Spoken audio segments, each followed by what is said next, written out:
किसी भी सक्सेस के पीछे सालों की मेहनत होती है और पागलपन जैसी जिद होती है।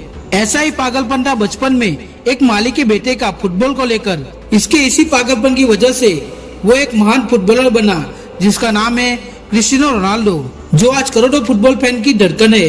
जी हाँ दोस्तों, हम बात कर रहे हैं फुटबॉल के किंग क्रिस्टियानो रोनाल्डो की। आज सब लोग जानते हैं कि ये बंदा आज करोड़ों के आलीशान बंगले में रहता है, करोड़ों की गाड़ियों में घूमता है, लेकिन इस कामयाबी के पीछे की मेहनत और टॉप पर बने रहने के लिए करनी पड़ती मेहनत और स्ट्रगल के बारे में कुछ ही गिने चुने लोग जानते हैं। दोस्तों, हम आज के वीडियो में इस बंदे के कुछ किस्से के बारे में जानेंगे, जिसको सुन के आपको भी लगेगा कि ऐसे बंदों से कामयाबी दूर नहीं रह सकती है। रोनाल्डो के कोच बताते हैं कि एक दिन उन्होंने ऑफिस की खिड़की से कुछ पैरों को हिलते हुए देखा।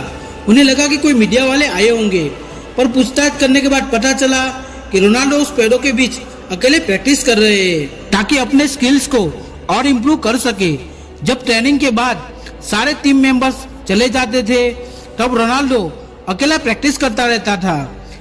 जहां हमारा 6 बजे का ऑफिस से छूटने का टाइम होता है, वहां पे हम 5 बजे ही बैठ के तैयार हो जाते हैं, क्योंकि हम जो कर रहे हैं उसमें हमारा पैशन नहीं है। हम तो बस किए जा रहे हैं, भीड़ के साथ चल रहे हैं। अकॉर्डिंग टू रिसर्च 95% लोग अपने पैशन को फॉलो नहीं करते हैं, और ये 95% लोग उस 5% लोगों के लिए काम करते हैं जो 1000 बार हारने के बाद भी अपने पैशन को नहीं छोड़ते हैं। दोस्तों, लूजर्स हमेशा बहाने बनाते हैं कि घर वाले सपोर्ट नहीं करते, पैसा नहीं है, स्किल्स नहीं है, वगैरह वगैरह, और विनर्स हमेशा ऐसा हालातों में भी रास्ते खोजते हैं। रोनाल्डो की लाइफ में कई सारी मुश्किलें आई, लेकिन उन्होंने उस मुश्किलों से बाहर निकलकर आगे बढ़ते गए। दोस्तों, 12 साल की उम्र में इस बंदे को फुटबॉल के लिए अपनी फैमिली से दूर रहना पड़ा। 15 साल की उम्र में उनको कुछ हार्ट का प्रॉब्लम था, इसलिए डॉक्टर ने उनको फुटबॉल खेलने से मना किया। तब तक तो ये गेम उनकी जान बन चुका था। अब उनके पास 2 ही रास्ते थे, या तो फुटबॉल खेलना छोड़ दे या एक रिस्की सर्जरी करवाए। बेशक इस बंदे ने एक योद्धा की तरह दूसरा रास्ता चुना और इसकी सर्जरी करवाई। इस चोट से उभरे ही थे कि उनके पिता की डेथ हो गई और उनको इसका गहरा सदमा पहुंचा। यहाँ तक कि घर का खर्चा चलाने के लिए उनकी माँ को दूसरे को घर पे काम करना पड़ा। इतनी मुश्किलों के बाद भी इस बंदे ने अपने पैशन को नहीं छोड़ा, मेहनत को नहीं छोड़ा, अपने लक्ष्य के पीछे लगे रहे। ये होती है जिद अपने सपनों के लिए, अपने पैशन के लिए। ऐसे ही पागल और जिद्दी लोग दुनिया में मिसाल बन जाते हैं। रोनाल्डो के फिटनेस कोच एक किस्सा बताते हैं और कहते हैं कि एक बार लीग मैच खेलने के बाद रोनाल्डो रात को 2 बजे शहर में लौटते हैं। तब उनके सारे साथी घर चले जाते हैं, तब भी वो बंदा ट्रेनिंग सेंटर में जाता है और वर्कआउट करने लगता है। मैच जीतने के बाद और दुनिया के सबसे बड़े खिलाड़ी बनने के बाद भी ये बंदा कभी भी रुकने का नाम नहीं लेता है। ऐसा ही होता है सब विनर्स का एटीट्यूड, जो दूसरों से नहीं खुद को खुद से कंपेयर करते हैं। ऐसा नहीं है कि रोनाल्डो जैसा दुनिया में कोई नहीं है, कोई कर नहीं सकता है, लेकिन इस बंदे के जितना हार्डवर्क कोई करना नहीं चाहता है, कोई करता नहीं है, और इसी हार्डवर्क की बदौलत कामयाबी उनके कदम चूमती है।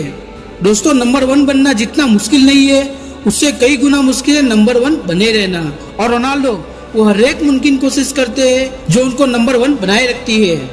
रोनाल्डो के करीबी दोस्त उनके बारे में बताते हुए कहते हैं कि ट्रेनिंग सेशन में रोनाल्डो सबसे पहले फील्ड पर आते हैं और दिन भर की सारी प्रैक्टिस के बाद सबसे लास्ट में घर पे जाते हैं। ऐसा ही एक किस्सा वो बताते हैं कि एक बार प्रैक्टिस के बाद वो रोनाल्डो के साथ उनके घर चले गए, उनके साथ डिनर किया।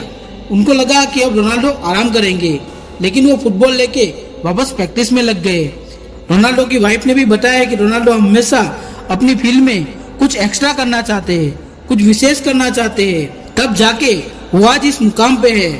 दोस्तों, आप भी चाहे तो अपने सपनों के लिए, अपने लक्ष्य के लिए ऐसा डेडिकेशन दे सकते हो, लेकिन एक शर्त है कि आपको अपने सपनों से इतना प्यार करना पड़ेगा, इतनी मेहनत करनी पड़ेगी, तब जाके आपका सपना हकीकत बनेगा। और इस जिद्दी मेहनत के लिए आपको दुनिया को इधर का उधर क्यों ना करना पड़े, लेकिन मेहनत करो और आगे बढ़ो। तो दोस्तों, आप भी ऐसा ही डेडिकेशन दे के अपने लक्ष्य को हासिल करो, ऐसी शुभकामना। अगर ये वीडियो आपको पसंद आया हो तो लाइक, शेयर और सब्सक्राइब कर दीजिए। अगले वीडियो में फिर मिलेंगे, तब तक के लिए जय हिंद, वंदे मातरम।